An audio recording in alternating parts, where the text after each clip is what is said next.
Saya akan berikan kepada siapapun yang bisa menunjukkan kepada saya satu ayat Al-Quran atau satu hadis yang berbunyi dilarang mengucapkan selamat Natal.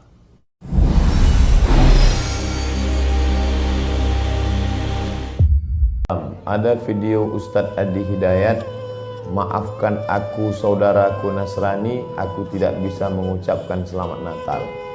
Karena orang yang mengucapkan selamat Natal, maka dia sudah mengakui tiga. Yang pertama, mengakui bahwa Isa anak Tuhan. Yang kedua, mengakui bahwa Isa lahir 25 Desember. Yang ketiga, mengakui bahwa Isa mati di palang salib. Ketiga-tiga ini dibantah oleh Al-Quran. Bahwa Isa anak Tuhan dibantah.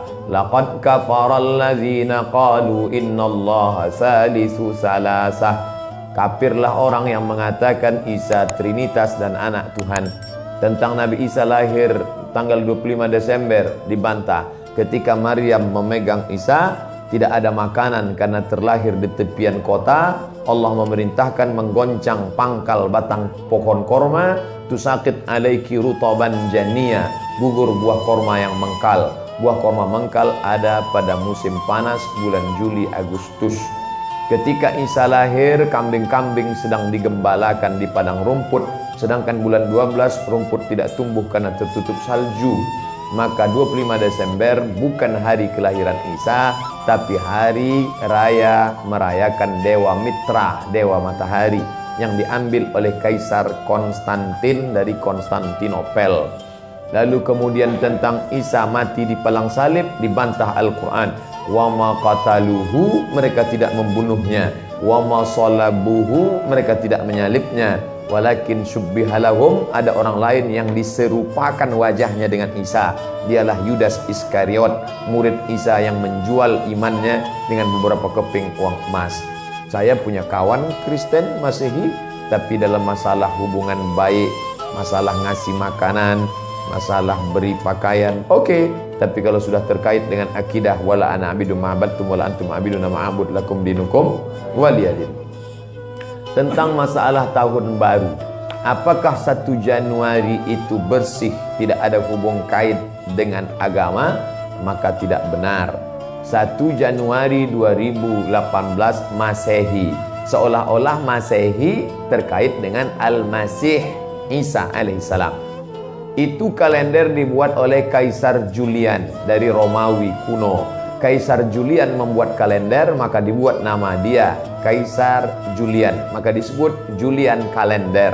Lalu kemudian Julian kalender dibawa ke Vatikan, dirobah oleh Kaisar Raja Pendeta Paus Vatikan bernama Paus Gregorius, maka sampai sekarang disebut dia dengan Gregorian kalender. Lalu kemudian ketika terbentuk PBB, United Nation, Persatuan Bangsa-Bangsa, bingung mau pakai kalender apa? Di dunia banyak sekali kalender. Maka diseragamkanlah, dipakailah Gregorian kalender. Yang sebelumnya kita kerajaan Pasundan, kerajaan Demak, kerajaan Riau, Sendripura itu pakai kalender Hijriah. Termasuk Yogyakarta pakai kalender Saka, karena Sultan Agung Jawa mengkawinkan antara kalender Jawa dengan kalender Hijriah. Karena ingin mendamaikan antara Jawa dengan Islam. Maka setiap menyambut tahun baru Saka sekaligus menyambut tahun baru Hijriah. Kalender Masehi muncul belakangan, tidak tepat penisbatannya kepada Al-Masih karena Isa tidak tahu menahu tentang itu. Itu murni diambil oleh Kaisar Gregorius yang diambilnya ke Vatikan menjadi Gregorian kalender. Jadi kita menyatakan tahun baru, betul tahun baru, tapi tahun baru Romawi. Tahun baru Romawi, jangan kaitkan kepada Isa alaihissalam. Dia masih terkait. Adapun tahun baru Jepang tak ada terkait dengan akidah. Nah, ini tahun kalender yang baru. Tidak meyakini bahwa dengan kalender yang baru ini nasib berubah menjadi baru. Siapa yang asap malam itu paling banyak mengepul ke atas, maka rezekinya yang paling murah. Lalu membakar ayam sampai 2000 ekor. Nah, oleh sebab itu saya anjurkan anak-anak muda, remaja-remaja masjid, tanggal 31 malam tanggal 1 setiap masjid